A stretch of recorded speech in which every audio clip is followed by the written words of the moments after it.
I am fortunate enough to have had the opportunity to attend the previous International Marxist University.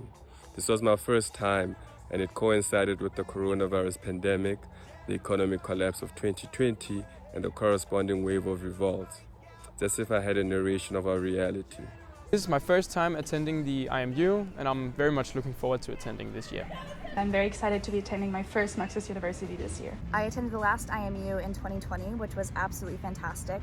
My favorite sessions to come out of that university were Marxism versus postmodernism and Marxism versus queer theory. Especially as a college student, I come across those ideas a lot, so it was incredibly useful to me to be part of those conversations. And to this day, I still go back and listen to our podcast episodes of them on Spotify.